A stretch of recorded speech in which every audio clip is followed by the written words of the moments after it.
আবার এলো এ সন্ধ্যা, শুধু দুজনে। চলো না ঘুরে আসি অজানাতে, যেখানে নদী এসে থেমে গেছে। গানটা শেষ হতেই তিতির বলল, উফফো, সত্যি খুব ভালো গান আপনি। আর গানটাও এত জোস, একদম পারফেক্ট এখানে এই পরিবেশে। মুগ্ধ হাসল আর খেয়াল করল তিতিরের ভয়েসটা একটু অন্যরকম হয়ে গেছে, একদম ঘুমে জড়ানো। তিতির সেই ঘুমু ঘুমু ভয়েসে বলল, সত্যি আমার আর ফিরে যেতে ইচ্ছে করছে না এখান থেকে। আচ্ছা, এই গেস্ট হাউসটা সারা জীবনের জন্য ভাড়া দিবে না? মুগ্ধ আবার হেসে ফেলল, বলল, তোমার মাথাটা দেখছি পুরোটাই গেছে। আচ্ছা, ভালো কথা। শোনো, কাল সকাল ৮টা নাগাদ আমরা নাফাখুমের উদ্দেশ্যে হাঁটা ধরব। সাফি ভাইয়াদের জন্য ওয়েট করব না?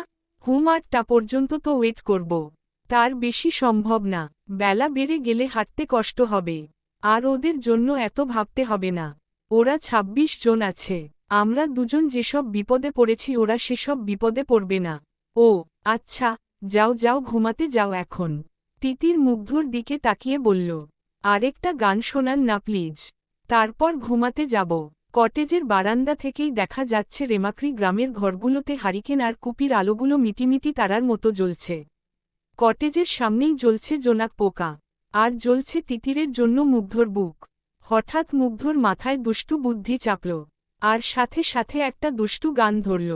এত কাছে দুজনে প্রেম ভরা যৌবনে, হঠাৎ ভুল না হয়ে যায়। গান গাওয়ার সময় মুগ্ধ ইচ্ছে করেই তিতিরের দিকে তাকাল না। শেষ করে তাকাতেই মুগ্ধ দেখতে পেল তিতির বারান্দার ফ্লোরে শুয়ে ঘুমাচ্ছে। হায় খোদা, কখন ঘুমিয়ে পড়ল মেয়েটা। বাচ্চা কাকে বলে, লাভ কি হলো দুষ্টু গানটা গেয়ে? ওর লজ্জা পাওয়াটাই দেখা হলো না। মুগ্ধ ডাকল, তিতির, এই তিতির। তিতিরের কোনো সাড়া শব্দ নেই। মুগ্ধর আর ডাকতে ইচ্ছে করছিল না। কি ইনোসেন্ট যে লাগছিল। মুগ্ধ তিতিরকে কোলে তুলে ঘরে নিয়ে বিছানায় শুইয়ে দিল। তারপর পাশে বসে তাকিয়ে রইল ওর দিকে। চাঁদের আলোয় ওকে স্পষ্ট দেখতে পাচ্ছিল। উফ, এত কেন ভালো লাগে তিতিরের আনকোরা মুখটা। চুলগুলো এলোমেলো, নিচের ঠোঁটটা সামান্য ভেতরের দিকে ঢুকে রয়েছে। কি মিষ্টি, কি মায়াবী। মুগ্ধর খুব ইচ্ছে করছে তিতিরের কপালে একটা চুমু দিতে, কিন্তু ব্যাপারটা কি ঠিক হবে? তারপর আবার ভাবল, কপালেই তো, ক্ষতি কি? কিন্তু তিতির যদি জেগে যায় আর মাইন্ড করলে করবে, তখন বরং বোঝা যাবে তিতির ওকে ভালবাসে না। আর যদি জেগে যায় কিন্তু রাগ না করে তাহলেও বোঝা যাবে যে তিতির ওকে ভালোবাসে। পরক্ষণেই ভাবল, ধুর, কি সব ভাবছে ও, তার চেয়ে নিজের ঘরে গিয়ে ঘুম দিক। উঠে দাঁড়িয়ে হাঁটা শুরু করল মুগ্ধ। দরজার কাছ পর্যন্ত গিয়ে আবার ফিরে এল, আবার ওর পাশে বসল। তারপর নিচু হয়ে তিতিরের কপালে একটা চুমু দিল। না, তিতিরের ঘুম ভাঙল না। ইস, ঘুম ভাঙা উচিত ছিল। নেগেটিভ হোক পজিটিভ হোক, ওর এক্সপ্রেশনটা থেকে তো অনেক কিছু বোঝা যেত। কয়েক সেকেন্ড বসে উঠে চলে গেল নিজের ঘরে। মুগ্ধ চলে যাওয়ার পর তিতির পাশ ফিরে বালিশটা জড়িয়ে ধরল। হাত পা রীতিমতো কাঁপছিল, ঠোঁটে ছিল বিশ্ব জয় করার হাসি। ও ঘুমের ভান করেছিল এতক্ষণ, কারণ মুগ্ধ যেই গান গাইতে শুরু করেছিল তাতে লজ্জায় মরে যেত পড়ে চোখে চোখ পড়লে। তাছাড়া মুগ্ধর কোলে ওঠার জন্য এর চেয়ে ভালো উপায় আর নেই। কিন্তু তার সাথে যে ওর ঠোঁটের ছোঁয়াটাও পাবে তা ভাবেনি। এবার ও শিউর যে মুগ্ধ ওকে ভালোবাসে। লোভে পড়ে করলে ঠোঁটে করত, অন্য কোথাও করত। ভালোবাসা থেকে করেছে বলেই কপালে করেছে। উফফো, তিতিরের কি যে আনন্দ হচ্ছে। বিছানায় শুতেই মুগ্ধর খেয়াল হলো তিতির তো ঘুমে, দরজা লাগাতে পারবে না। দরজাটা সারারাত ভেজানো থাকবে। তিতিরকে এতটা আনসেফ রেখে ও ঘুমাতে পারবে না। নিজের খুঁটিনাটি যেসব জিনিসপত্র যাও বের করেছিল তা আবার ব্যাকপ্যাকে ভরে নিয়ে তিতিরের ঘরে চলে গেল। তিতির টের পেলেও কিছু বলল না। মুগ্ধ ভেতর দরজায় খিল দিয়ে ব্যাকপ্যাকটা ফ্লোরে রেখে ঘরের অন্য বিছানাটায় শুয়ে পড়ল। তিতিরের দিকে আর একবারের জন্যও তাকাল না। ও মেয়ে নাও একটা মায়াজাল। খুব ভোরে ঠিকমতো আলো ফোটেনি তখন তিতিরকে ডাকল মুগ্ধ। এই তিতির, ওঠো ওঠো। তিতির একটু কান্নার ভাব করে পাশ ফিরে শুল। মুগ্ধ তিতিরের মাথায় হাত বুলিয়ে ঝাঁকি দিয়ে দিয়ে ডাকছিল, এই মেয়ে, ওঠো না প্লিজ, না হলে খুব মিস করবা। ওঠো ওঠো। আমি ঘুমাচ্ছি তো। উফফো, তিতিরের এই আহ্লাদি কথার সাথে ছিল সেই ঘুমু ঘুমু মাতাল করা ভয়েস। শুনে মুগ্ধর বুকের ভেতরটায় কিছু একটা চুরচুর করে পড়ছিল। ইচ্ছে করছিল ওকে কোলের মধ্যে নিয়ে অনেক অনেক আদর করতে। আবার ডাকল, ওঠো না, একটু পর না হয় আবার ঘুমিও। তিতিরের কোনো হেলদোল নেই। বাবারে বাবা কি ঘুম! মুগ্ধ তিতিরকে ধরে উঠালো, তারপর বিছানা থেকে নামিয়ে দাঁড় করাতেই লুটিয়ে পড়ল মুগ্ধর বুকে। কাল থেকে বুকের ভেতরটা যে খরায় খা খা করছিল তাতে যেন ঝুমবৃষ্টি নামল। তিতির ঘুমে পুরো কাদা। মুগ্ধ তিতিরকে বুকে জড়িয়ে ধরেই টেনে টেনে বারান্দায় নিয়ে গেল। মুগ্ধ পারত ওকে কোলে উঠিয়ে নিয়ে যেতে, কিন্তু তাতে তো এতক্ষণ তিতির ওর বুকের মধ্যে থাকত না। বারান্দায় নিয়ে মুগ্ধ তিতিরের গালে হাত দিয়ে বলল, একবার চোখটা খোলো না তিতির পাখি, ও তিতির পাখি, তাকাও না একবার। তিতির একটু সজাগ হল। ঘুমে জড়ানো চোখ দুটো খুলতেই হালকা আলোয় যেন এক কল্পলোক দেখতে পেল। চারদিকে মেঘ আর নীল সবুজ পাহাড়ের এক অপূর্ব সমন্বয়।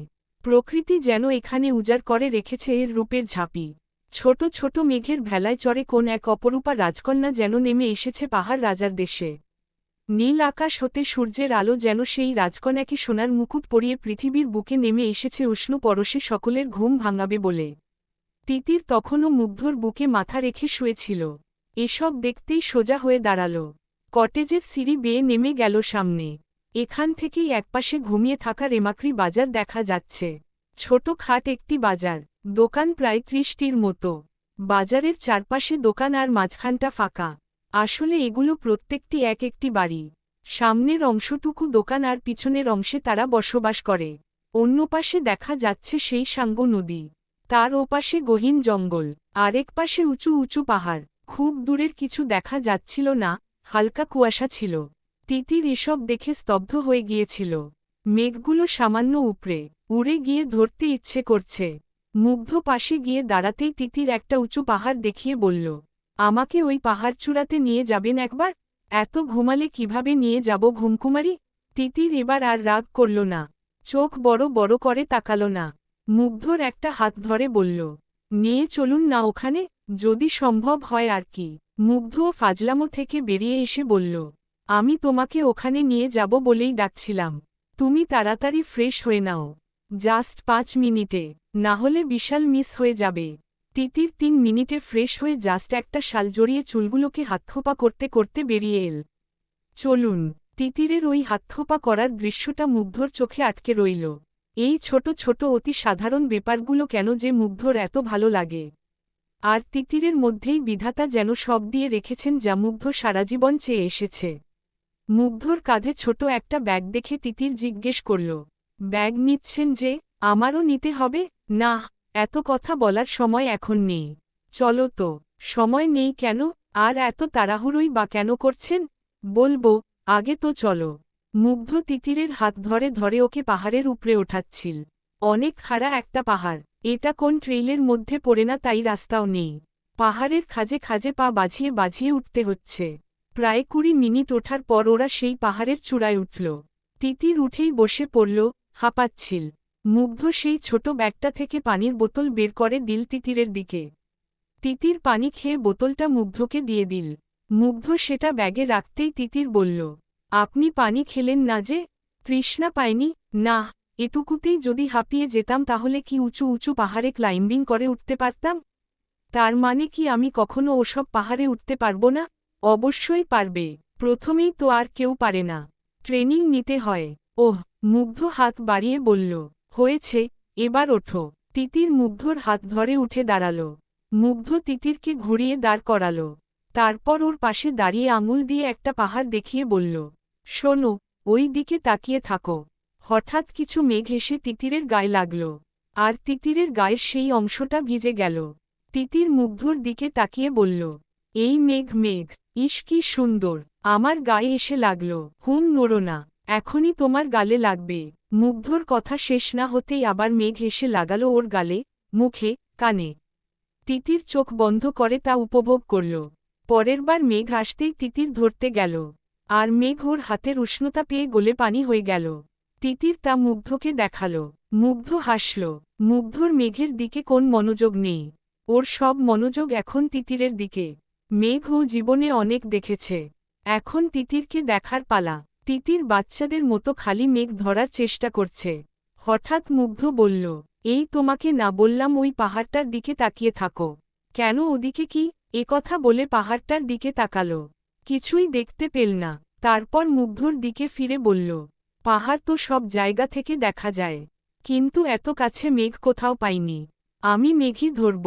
মুগ্ধ তিতিরের মাথাটা ঘুরিয়ে ধরল সেই পাহাড়টার দিকে। বলল, জাস্ট আর কয়েক সেকেন্ড তাকিয়ে থাকো। কয়েক সেকেন্ড পর তিতির দেখতে পেল বিশাল এক সূর্য থালার মতো একটা মাথা জাগিয়েছে পাহাড়ের ওপাশ থেকে। তিতির কোনো কথা বলতে পারল না। কি অসাধারণ!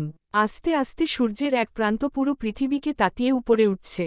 আরও একটু উপরে, তারপর আরও একটু উপরে, এভাবে একটু একটু করে পুরো সূর্যটাই যখন উপরে উঠে গেল তখন তিতির মুগ্ধর দিকে তাকিয়ে বলল, সূর্যটা অনেক বড়, একেবারে অন্যরকম। পাহাড়ের সূর্য বুঝি এমন ভয়ঙ্কর সুন্দর হয়? শুধু পাহাড়ে নয়, সূর্যোদয়ের সময় সূর্য সব জায়গাতেই এমন থাকে। কিন্তু শহরের মানুষ সূর্য ওঠার অনেক পরে ওঠে বলে সূর্যের এই রূপের কথা জানতে পারে না। তাছাড়া ইট পাথরের দেয়ালের ভেতর থেকে এই সূর্যকে দেখার সুযোগ কোথায় বলো? এই রূপটা পাহাড় আর সমুদ্র থেকে সবচেয়ে ভালো উপভোগ করা যায়। আপনি কি করে আগে থেকে বুঝেছিলেন ওই পাহাড়ের আড়াল থেকেই সূর্যটা উঠবে? আমি আগেও এখানে এসেছিলাম, কটেজ থেকে দেখে মনে হয়েছিল এখানে এলে মেঘ ধরতে পারব, তাই এসেছিলাম। এসে হঠাৎই এইরকম সূর্যোদয় দেখে সারপ্রাইজড হয়েছিলাম। সূর্যোদয় আমি আগেও বহু দেখেছি সমুদ্রের পাড় থেকে, এর চেয়েও অনেক উঁচু পাহাড় থেকে। কিন্তু তবু এই জায়গা থেকে কেন জানি সবচেয়ে বেশি ভালো লেগেছিল। আপনার সেই ভাল্লাগাটা আজ আমাকে দেয়ার জন্য অনেক অনেক ধন্যবাদ। মুগ্ধ হেসে বলল, না না, ধন্যবাদ নেব না। তাহলে তোমাকে ঋণী করে রাখব। পাহাড়ে ওঠাটা যতটা কঠিন ছিল নামাটা আরও বেশি কঠিন মনে হলো তিতিরের। নিচে তাকাতেই ভয় করছে, এত খাড়া পাহাড়। মুগ্ধ বলল, আরে এভাবে পা ফেলছ কেন? এত ভয়ের কিছু নেই। ভয়ের কিছু নেই মানে? কোথায় পা ফেলব সেটাই তো বুঝতে পারছি না। মুগ্ধ হেসে তিতিরের হাত ধরে ধরে পাহাড় থেকে নামাল। তারপর কটেজের সামনে এসে তিতির নৌকা ঘাটের দিকে তাকিয়ে চেঁচিয়ে উঠল, দেখুন দেখুন, সাফি ভাইয়ারা আসছে। মুগ্ধ তাকিয়ে দেখল 4টা নৌকা এসে ঘাটে ভিড়েছে। সাফি এবং অন্যরা নৌকা থেকে নামছে। কাঠের ব্রিজটাতে উঠেই সাফি ওদেরকে দেখতে পেল। সেখান থেকেই হেসে হেসে বলল, ভাই শুধু তোর পক্ষেই এটা সম্ভব। হারিয়ে গিয়েও আমাদের আগে এসে বসে আছিস। মুগ্ধ হাসি মুখে বলল, আর তুই যেটা করেছিস সেটাও শুধু তোকে দিয়েই সম্ভব। ততক্ষণে সাফি ওদের কাছে চলে এসেছে। দুই ভাই পরস্পরকে জড়িয়ে ধরল। সাফি বলল, আমি তোকে না দেখে ভেবেছিলাম তুই প্রথম গাড়িতে চলে গেছিস। নীলগিরি গিয়ে দেখি তুই নেই, আর তিতিরও নেই। কি যে ভয় পেয়েছিলাম। পরে দোলা বলল যে ও নাকি শিওর তিতির তোর সাথেই আছে। মুগ্ধ সাফিকে ছেড়ে বলল, তুই নীলগিরি গিয়ে টের পেয়েছিস যে আমি নেই? তাহলে বোঝ তুই কোন জাতের ছাগল। সরি সরি ভাই। কাল রাতে কোথায় ছিলি? থানচি থেকে না ভোরে রওনা দিয়েছিলি? হ্যাঁ ভাই, কি আর বলবো, ভুল রাস্তায় গিয়ে দুনিয়ার ঘুরলাম। কেন মাঝিরা রাস্তা চিনে না? আর গাইড নেস নাই? মাঝিদের কথা কি আর বলবো। একজন বলল কোন রাস্তা দিয়ে জানি শর্টকাট মারবে, আর অন্যরাও লাফাতে লাফাতে সেদিকে চলল। গাইডরা নিষেধ করেছিল, ওরা শোনেনি। বললে আবার শুনবে না কেন? গাইডও যে কি জুটছে কপালে। তোমার মমখাইরে খালি পায়ে ধরা বাকি রাখছি। সে বলে সে মাত্র নাফাখুম থেকে গেছে, সে কোনোক্রমেই আসতে পারবে না। মুগ্ধ হেসে দিল। তিতির এতক্ষণ চুপ করেছিল। তারপর মুগ্ধর দিকে তাকিয়ে বলল, উনি কোন মমখাইয়ের কথা বলছে? তিতিরের কথা শেষ হতে না হতেই মমখাইকে দেখা গেল নদী থেকে ব্রাশ হাতে উঠে আসছে। সাফি বলল, ওই মিয়া তুমি না কইলা আসবা না? মমখাই দাঁত কেলিয়ে বলল, মুগ্ধ দাদা বললে তো না আসি পারি না। মুগ্ধ মমখাইয়ের কাঁধ জড়িয়ে বলল, আমার ভাই লাগে না? না এসে পারবে কি করে?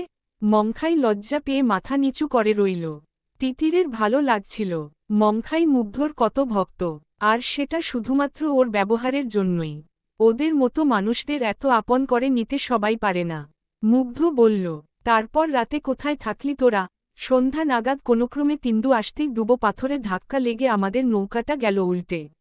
বাকি 3টা সেফলি ছিল সামনেই। ভাগ্য ভালো ওই নৌকার সবাই সাঁতার জানতাম, আর ওখানটায় পানিও কম ছিল। তাও পাথরে লেগে সবাই কমবেশি ব্যথা পেয়েছি। তারপর সন্ধ্যা হয়ে গেছে, নৌকা চালানোও নিষেধ, তাই আমাদের এক গাইড বলল বড়পাথর এলাকায় নদীর একটা অংশে নাকি চর পড়েছে, ওখানে থাকা যাবে। তো আমরা সেখানে গিয়েই তাঁবু গাড়লাম। খুব ভয়ে রাতটা পার করেছি ভাই। কতরকম রিস্ক ছিল চিন্তা কর। তা তো ছিলই। ভালয় ভালয় আসতে পেরেছিস সেজন্য শুক্রিয়া কর। আল্লাহ বাঁচাইছে। যাই হোক, জিপ ছাড়ার কথা ছিল বান্দরবন বাস স্ট্যান্ড থেকে 9টায়, ছাড়ালি হোটেলের সামনে থেকে 8টায়। আমরা তো 9টার আগেই বাসস্ট্যান্ড গিয়ে দেখি জিপ নেই। হোটেলে গিয়ে শুনি 1 ঘন্টা আগে চলে গেছিস। আজব ব্যাপার। আরে আর বলিস না, জিপ ড্রাইভার এসে বলে জিপ রেডি, চাইলে আমরা আগেও যেতে পারি। তো আমি দেখলাম সবাই ফ্রেশ হয়ে খেয়ে রেডি, তাই ভাবলাম যত তাড়াতাড়ি যেতে পারবো ততই ভালো, রওনা দিয়ে দিলাম। তোরা কিভাবে এলি? অনেক কাহিনী, সব বলবো, আগে ফ্রেশ হয়ে নে তোরা। এতক্ষণে দোলাও চলে এসেছে। তিতিরকে দেখেই জড়িয়ে ধরে বলল, আহারে বোনটা আমার, অনেক কষ্ট হয়েছে না? তিতির অযথাই অস্বস্তিবোধ করল, বলল, না না ঠিক আছি একদম। দোলা এবার ওকে ছেড়ে বলল, এই তোমার কাপড় ভেজা কেন? তিতির হেসে বলল, আমরা মেঘ ধরতে গিয়েছিলাম, মেঘ আমাদের ভিজিয়ে দিয়েছে। দোলা বলল, কোথায়? তিতির আঙুল দিয়ে দেখালো, ওই যে উঁচু পাহাড়টা দেখতে পাচ্ছ, ওর চূড়ায় গিয়েছিলাম, সূর্যোদয়ও দেখে এসেছি। সাফি বলল, ভাইয়া তুই আবার ওই রিস্কি পাহাড়টাতে গিয়েছিলি, তাও তিতিরকে নিয়ে? তোর কি মাথা খারাপ? মুগ্ধ বলল, নো রিস্ক নো গেইন। তিতির বলল, আসলেই রিস্ক নিয়ে গিয়েছিলাম বলেই তো আমার জীবনে দেখা সবচেয়ে সুন্দর দৃশ্যের লিস্টে আরও একটা যোগ হল। হ্যাঁ কিন্তু জানের রিস্ক নিয়ে এইসব করা উচিত না। তোমার কিছু হয়ে গেলে তোমার ফ্যামিলির কাছে কে জবাব দেবে বল? মুগ্ধ বলল, আমি জবাব দেব। ভাইয়া তোর সাহস অতিরিক্ত বেশি। কারণ আমি জানি আমি ওকে ওখানে সেফলি নিয়ে যেতে পারবো এবং সেফলি নিয়ে আসতে পারবো, তাই নিয়ে গেছি। আর ও তোর মতো ভীতু না যে অর্ধেকটা গিয়ে ফিরে আসবে। জাপিওর ট্রাভেলার। গত 2-3 দিন ধরে আমাদের উপর দিয়ে যা গেছে, অন্য কোনো মেয়ে হলে ভেঙে পড়ত, কান্নাকাটি করত, বিরক্ত করত, হার্ট অ্যাটাকও করতে পারত। ও বলেই হাসি মুখে স্টেবল ছিল। বিপদকে বলেছে অ্যাডভেঞ্চার, ওকে নিয়ে পৃথিবীর যেকোনো দুর্গম জায়গায় চলে যাওয়া যাবে, কোনো প্রবলেম হবে না। মুগ্ধর মুখে এইসব কথা শুনে লজ্জায় কুকড়ে গেল তিতির। সাফি, দোলা মিটিমিটি হাসছিল। মুগ্ধ যে এরেস্ট হয়ে গেছে তা বুঝতে কারোরই বাকি রইল না। তিতির যে ঘরে ছিল সে ঘরে ঢুকেই দোলা বলল, ভাইয়ার ব্যাগ এখানে? তোমরা একসাথে ছিলে এত ফাস্ট? তিতির কি বলবে ভেবে পেল না। মুগ্ধ পেছনে থেকে দোলার মাথায় একটা গাড্ডা মেরে বলল, চিন্তাটাকে বিশুদ্ধ কর, আর মনটাকে ড্রাই ক্লিনার্সে দে, ওটা নোংরা হয়ে গেছে। সবাই তোর আর সাফির মতো না। বাসের মধ্যেই কিসব করছিলি? ছি। তারপর নিজের ব্যাগটা নিয়ে বের হয়ে যাচ্ছিল। দোলা চিৎকার করে উঠল, ভাইয়া তুমি সবসময় কেন আমার পিছনে লেগে থাকো? আমি কোথায় পিছনে লাগলাম? তোমরা তো এক ঘরেই ছিলে। যা দেখেছি তাই বললাম। এই ঘুমকুমারি ঘুমিয়ে পড়েছিল দরজা না লাগিয়ে, তাই আমি ওনার সেফটির জন্য এই ঘরে এসে শুয়েছি, অবশ্যই আলাদা বিছানায়। বলেই মুগ্ধ বেরিয়ে গেল। দোলা তিতিরের দিকে তাকিয়ে বলল, এই তুমি অস্বস্তি ফিল করছো কেন? আমরা ভাই বোনরা এমনই, সবসময় দুষ্টুমি করতে থাকি, কিছু মনে করো না। না না, আমি কি মনে করব? আমি বুঝেছি, ওদের সবার মনই মোটামুটি খারাপ হয়ে গেল, কারণ আর্মি ক্যাম্প হতে শুধু মাফাখুম যাওয়ার পারমিশন মিলেছে। নাইক খ্যাং, 7 ভাই খুম, ভেলাখুম কোনটারই পারমিশন পায়নি। ওদিকে কোনো জনবসতি নেই, পাহাড়িরা শুধু মাছ ধরতেই ওদিকে যায়, কিন্তু পুরো বর্ষাকাল বৃষ্টির কারণে ওদিকে কেউ যেতে পারেনি। আপাতত কোনো রাস্তা নেই, সব জঙ্গল। মুগ্ধ, সাফি অনেক রিকোয়েস্ট করেছিল জঙ্গল কেটে রাস্তা বানিয়ে যাবে, যেহেতু 5 জন মাঝি 5 জন গাইড আছে, তার উপর ওরাও আছে, কোনো প্রবলেম হবে না। কিন্তু কোনো কাজ হল না। আর্মিরা শুধু নাফাখুম পর্যন্তই পারমিশন দিল। রেমাক্রি বাজার থেকে নাস্তা করে 8টার মধ্যে ওরা রওনা হয়ে গেল নাফাখুম জলপ্রপাতের উদ্দেশ্যে। রেমাক্রি হতে গাড়ি তো দূরের কথা, নৌকাও চলাচল করতে পারে না বলে নাফাখুম পর্যন্ত পুরো রাস্তাটা পায়ে হেঁটেই যেতে হয়। নাফাখুম যাওয়ার রাস্তাটা বড্ড সুন্দর, ঘন সবুজ পাহাড়ি জঙ্গল, তার মধ্যে দিয়ে বয়ে চলেছে অসম্ভব সুন্দর একটি ঝিরি। ঝিরিপথ ধরে হাঁটছে সবাই। তিতিরের খারাপ লাগছে, এই কদিন মুগ্ধ আরও একসাথে ছিল, সারাক্ষণ টুকটাক গল্প করেছে, আর আজ দূরে দূরে থাকতে হচ্ছে। দোলা আপু সারাক্ষণ ওর পাশাপাশি হাঁটছে, মুগ্ধ কাছাকাছিই আছে, কথাও বলছে, কিন্তু স্পেশালি ওকে কিছুই বলছে না, শুধু দৃষ্টি বিনিময় হচ্ছে। ব্যাপারটা খুবই স্বাভাবিক, সবার সামনে তো আর মুগ্ধ সারাক্ষণ ওর সাথে বকবক করতে পারবে না, কিন্তু তবু মন মানতে চাইছে না। হঠাৎ মুগ্ধ তিতিরকে থামালো, এই দাঁড়াও দাঁড়াও। তিতির দাঁড়িয়ে পড়ল, তারপর বলল, কি হয়েছে? মুগ্ধ নিচু হয়ে তিতিরের একটা পা ধরে বলল।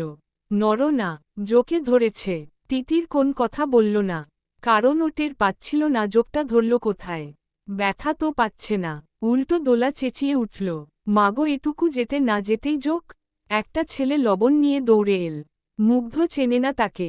মুগ্ধ বলল, না না, লবণ দিয়েন না, আমি এমনি ছাড়িয়ে দিচ্ছি। মুগ্ধ জোকটা ধরে টেনে ছুটিয়ে আনল। এতক্ষণে তিতিরের ব্যথা লাগল কারণ জোকটা কামড়ে ধরেছিল আর মুগ্ধ তা টেনে ছুটাবার চেষ্টা করছিল। সাফি বলল, ভাইয়া, লবণ দিলে জোকটা একা একাই পড়ে যেত তো। মুগ্ধ কোনো কথা বলল না। জোকটা ছুটিয়ে ফেলার সাথে সাথে রক্ত পড়তে লাগল। মুগ্ধ যত তাড়াতাড়ি সম্ভব পকেট থেকে রুমাল বের করে পায়ের ক্ষতস্থানটায় বেঁধে দিয়ে বলল, লবণ দিলে জোক পড়ে যেত ঠিকই, কিন্তু ইনফেকশন হয়ে যেত, মাসখানেক ভুগতে হতো। এখন তা হবে না, রক্ত এমনি এমনি থেমে যাবে। তিতির কিছু বলল না, দাঁতে দাঁত চেপে রইল। ওর কিছুই বলার নেই, ও জানে ওর সবচেয়ে ভালো হবে যাতে মুগ্ধ তাই করবে। কিছুদূর যেতেই দেখা গেল ঝিরির পানি অনেকটাই বেশি। মুগ্ধর হাঁটুর উপর পর্যন্ত যা তিতিরের কোমর সমান হবে। তিতির বলল, ইস, পুরো ভিজে যাব। ভেজা কাপড়ে সারাটা দিন থাকতে হবে। আচ্ছা, আর কোনো রাস্তা নাই এটুকু পার হওয়ার? সাফি বলল, না, এটাই একমাত্র রাস্তা। পাশে তো পাহাড় দেখছই, আর পাহাড় এবং আটকা জায়গা বলেই তো এখানে পানি জমে রয়েছে। মুগ্ধ তিতিরের কাছে গিয়ে নিচু স্বরে বলল, অলরেডি অনেকবার কোলে চড়ে ফেলেছ, আরেকবার কি চড়বে? তিতির চমকে তাকালো। মুগ্ধ বলল, আই মিন টু সে, তোমার কোন আপত্তি না থাকলে আমি তোমাকে কোলে করে এটুকু পার করে দিতে পারি। তিতির লজ্জা পেয়ে গেল। মনে মনে তো নাচছে, কিন্তু এ কথার রিপ্লাই ও কি করে দেবে? হ্যাঁ, কোলে চড়ব, এ কথা কি বলা যায়? মুগ্ধ বোধ হয় বুঝে নিল। আচমকাই তিতিরকে কোলে তুলে পানির ভেতর দিয়ে হাঁটা শুরু করল। তিতির মুগ্ধর গলা জড়িয়ে ধরে তাকিয়ে রইল মুগ্ধর দিকে। এতগুলো মানুষের সামনে মুগ্ধ যদি এতখানি পানির মধ্যে দিয়ে ওকে কোলে করে হাঁটতে পারে, ও কেন পারবে না মুগ্ধর দিকে তাকিয়ে থাকতে? মুগ্ধও কম না, ড্যাব ড্যাব করে তাকিয়েছিল তিতিরের চেয়ে থাকা চোখে। কি যে আনন্দ হচ্ছিল তিতিরের। খানিকটা অহংকারও। অহংকার তো খারাপ, তবু আজ তিতির অহংকার করবে। কেনই বা করবে না? গ্রুপে যে কয়েকটা মেয়ে, তাদের সবার সাথে তাদের বয়ফ্রেন্ড আর শুধু একজনের সাথে ফ্রেন্ডরা আছে, তবু সবগুলো মেয়ে কোমর সমান পানিতে হাঁটছে। ছেলেগুলো বড়জোর ওদের হাত ধরে আছে, আরও একজনের কোলে করে যাচ্ছে। হাঁ করে তাকিয়ে তা সবাই দেখছে। নিজেকে তখন প্রিন্সেস মনে হচ্ছিল।